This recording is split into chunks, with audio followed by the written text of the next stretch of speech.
Hey guys, welcome back to my channel.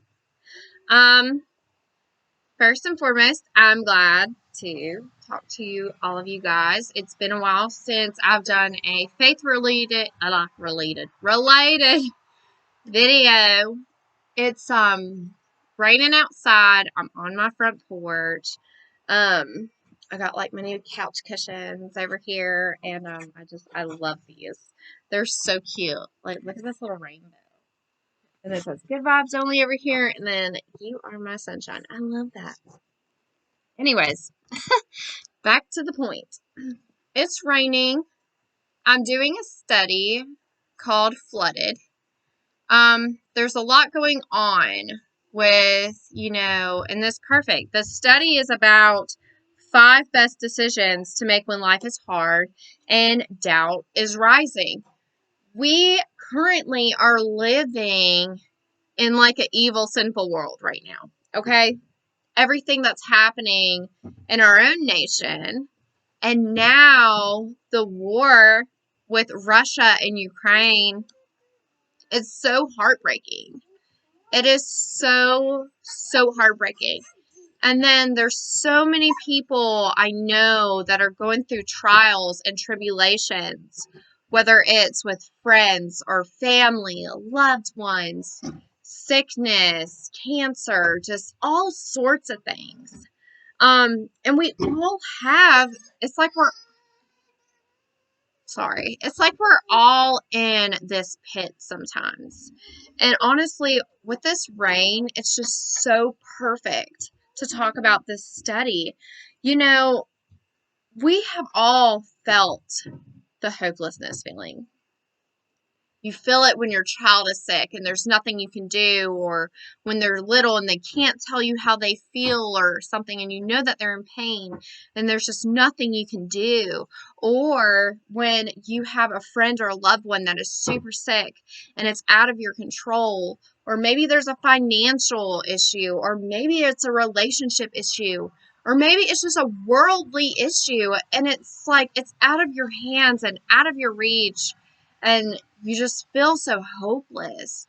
And so that's when like hard circumstances will stir something so destructive in your soul, and that basically defines doubt, you know is loss of something. It's just you're hopeless. And it's just a very hard situation, and it's either like, why me, God, or why this, or why not me? It's a lot, and sometimes that load is so heavy. It is so heavy. And so, sorry, I'm also listening to her. So it's like when you are wrestling with doubt and fighting back hopelessness, um this study is just so good, because this study, Flooded, it's going to help you quiet the fear that God won't come through by discovering the difference between wishful thinking and biblical hope. I hope you guys can see this. I'm just trying to show you the title while I read something.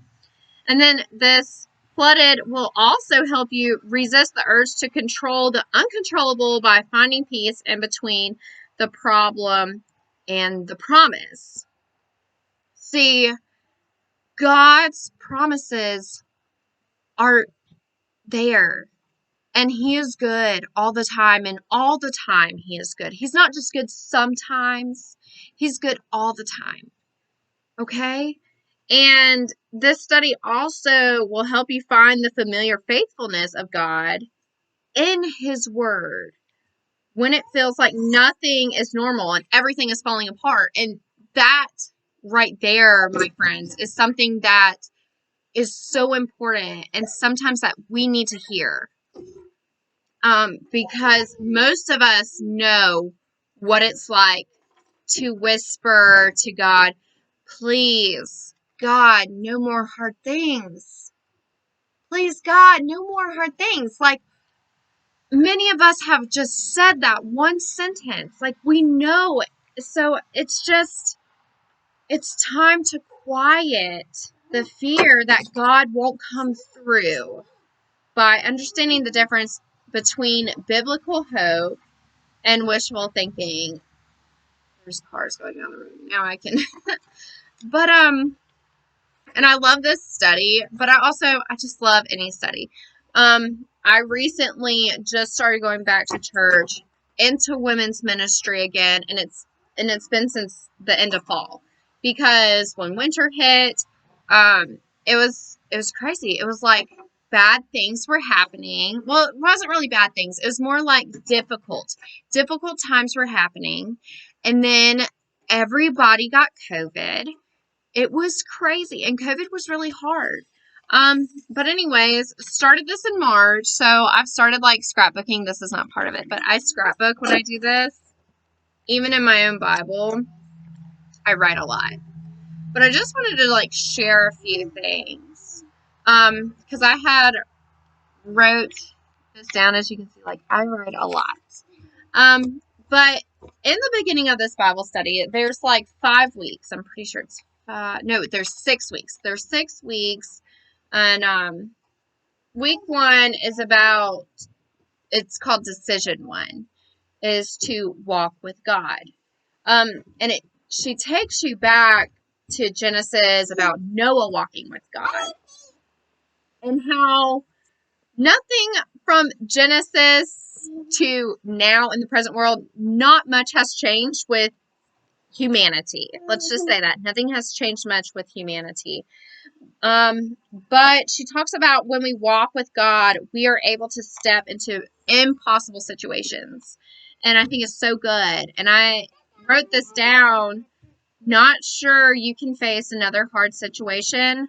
Discover what mustard seed faith really is and how a simple decision Noah made to walk with God is a start of life, a life marked with holy confidence. And a neat thing is, we make about 30,000 decisions a day. 30 decisions a day. So, my friends, let one of those 30 decisions be to walk with God, to trust God, because even in the beginning of Genesis, God chose Noah to walk with him and to build the ark and all this stuff because Noah was the only faithful person at this time. Like, every person back then in Genesis, like, they had sinful thoughts. And the only person that did not have, like, a sinful, bad thought was Noah. And that's why Noah is trusted so much. And also Genesis 6:5-7, this is all part of God's plan. But like I said, from Genesis 6:5-7 till now, not much has changed. But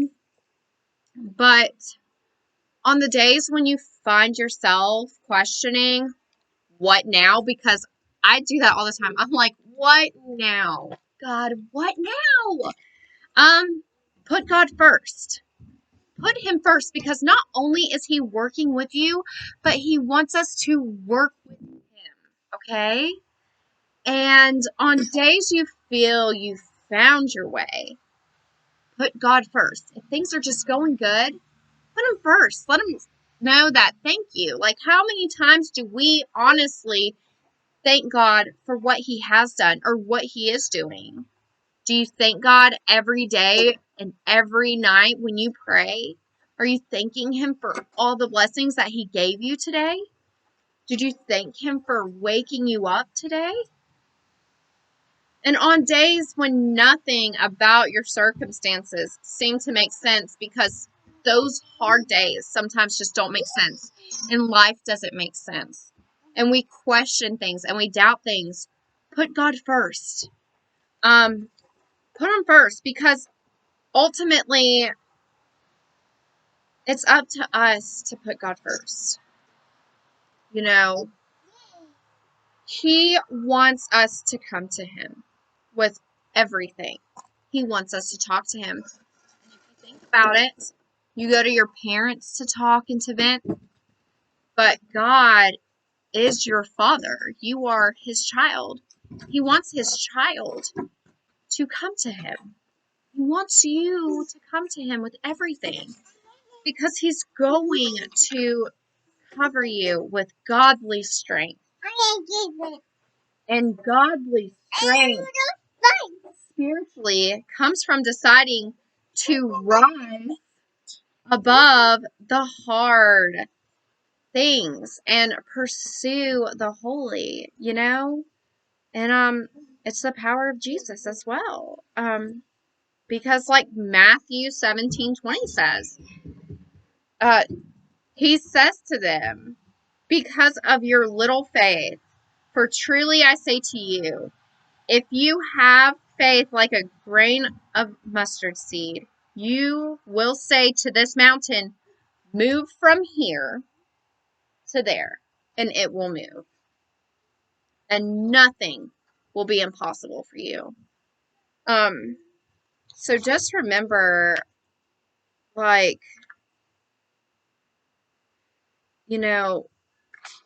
the hard things aren't always going to stay that way. It's temporary.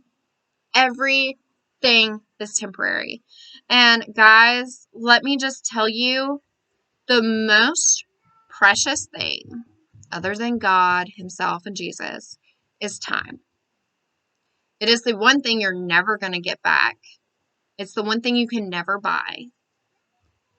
So what you do today matters. It's not what you did yesterday. It's not what you're planning on doing tomorrow. Time is so precious. And every moment is precious, and God is watching. And he's with us. Even when you think that you are alone, he is with us. He's never going to leave his children alone.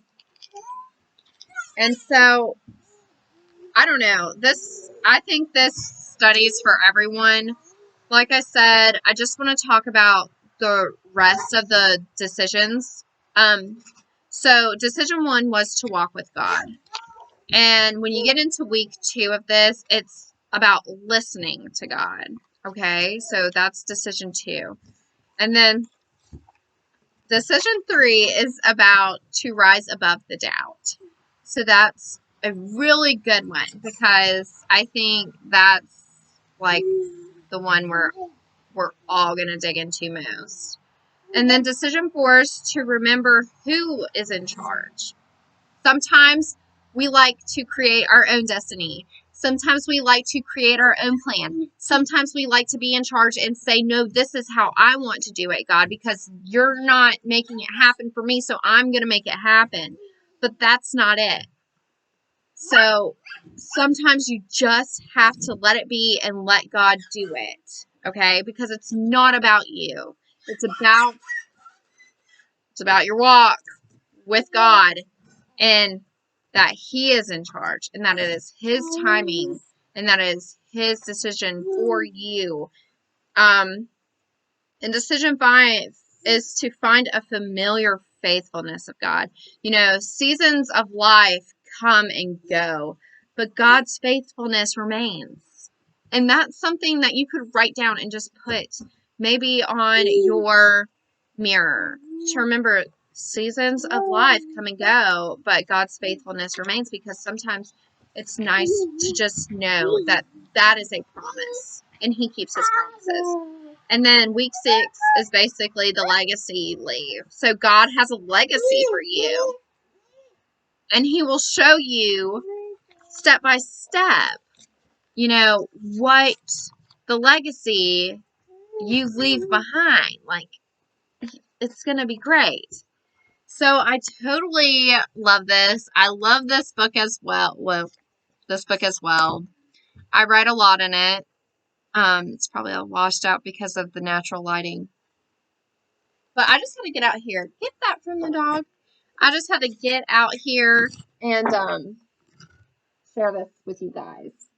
Because it's just so good. And right now I feel like there's a lot of people that just feel flooded in the world right now because of the whole pandemic that's been going on for 2 years, the stuff in our own nation, war that's happening overseas, and then just everyone dealing with loss and hard situations.